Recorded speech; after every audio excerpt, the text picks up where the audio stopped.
I guess I want to start with what about the script kind of drew you in initially? Yeah, for me it was something where it was subversive, but it was also funny and ridiculous at the same time. And I cared about the characters in a way where when blood started hitting the wall, I just went, okay, fuck yes.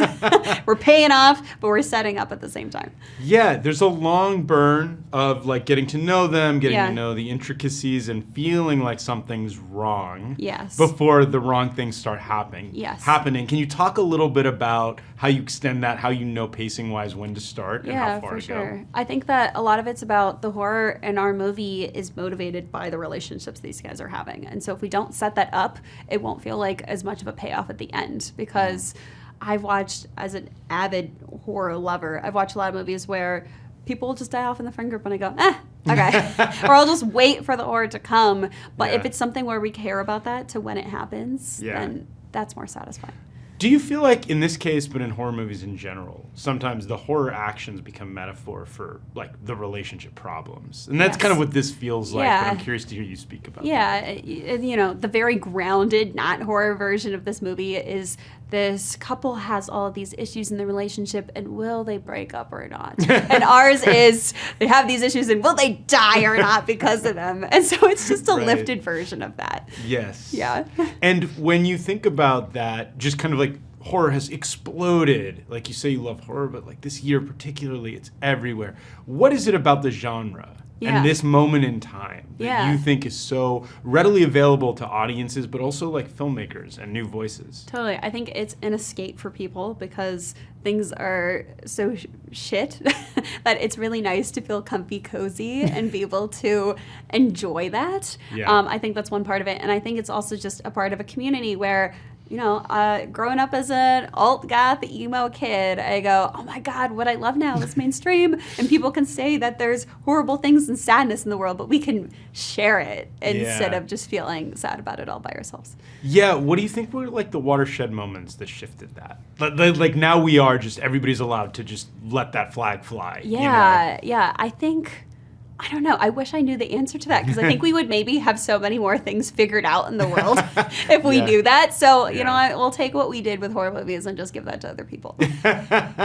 Okay. What are your favorite horror movies of all time? Like inspirations? Oh my God. Well, inspirations for this, Evil Dead 2 was a huge inspiration.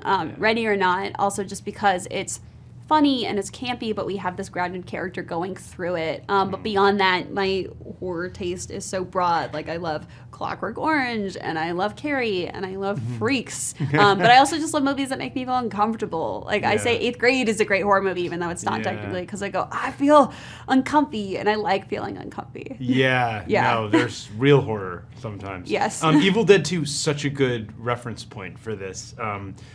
How did you approach gore and violence in the movie? And like, I think to that movie has a very specific style that stays with us. But like, what was your approach? Yeah, my approach was, you know, we start with our opening scene with a couple running naked through the forest, and they are getting shot with arrows in the balls. And I kind of just wanted to let people know this is kind of where we're going. But like, you know, we did that. Forget about it. Okay, relationships, and then just kind of go out with a bang because. Kind of horror movies I haven't felt satisfied by is when you have such a slow lead up and then you kind of go, what? Okay, fine. And so it was giving them, if we're going to give them violence, like keep going. You planned. I was watching it and that moment happened, the arrow, and I was like, whoa! Like everybody could hear me in the other rooms of the house. Tell me about practical versus digital and the mix. Because that's a big conversation often in the filmmaking world and the horror world. Like, when do you decide and how do you decide to meld those elements? Yeah, so my approach is always practical first and then to supplement it with VFX. So, for example, not to spoil anything, but there's a certain part where someone's face, you know, things go down with their face. Things happen with the face. Things happen with their face. And most of that is practical, but we have VFX supplementing that for things. You know, it's like to see someone's tongue lolling out. We maybe need some VFX. Do you start by saying, like, let's see how far I can see it in tests, and how many tests do you get with something like that before you have to make a decision that's like, it's only going to go X distance? It's a lot of it is just working with people that I know can do what they say they're doing. And so I've been seeing them work on all these other movies and going, okay, great, these prosthetics are good, because there's so many horror movies where it's not great and you go, it kind of takes you out of it.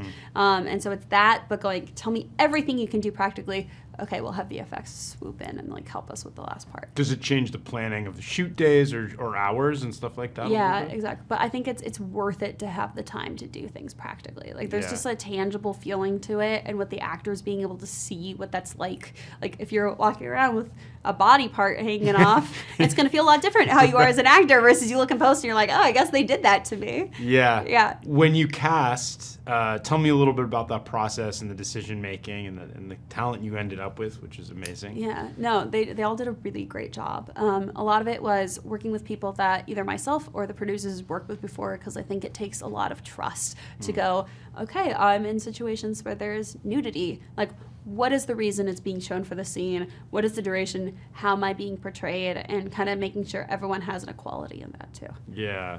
Yeah. What kind of things do you have like that you want to do next? Like, let's say that like you have to limit it to a few things, because I'm sure there's many.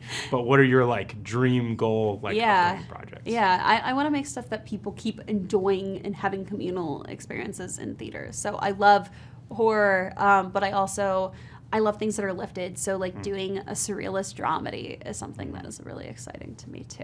Yeah. Do you want to write as you go, or do you like directing? I love working with other writers, so I feel like throughout the rest of my career, I'm going to do both. Yeah. Yeah. Quick, like, final thing. Yeah. Was there a memory, a scene, a moment on the set that will stay with you that was like, that's bone, like, that was the, like, diluted to, Yes. Okay. There's a couple, but there was a moment when we were shooting the opening scene where our smoke machine went off in a forest and we had to have the firemen come so we could be safe. And I remember I was like, man, I'm behind on my day. It was also 35 degrees out, so these people are nude and they're having to wear these big warming jackets. And I was like, all right, we're safe. Is everyone safe? We can't keep shooting until we're safe. But they said, okay.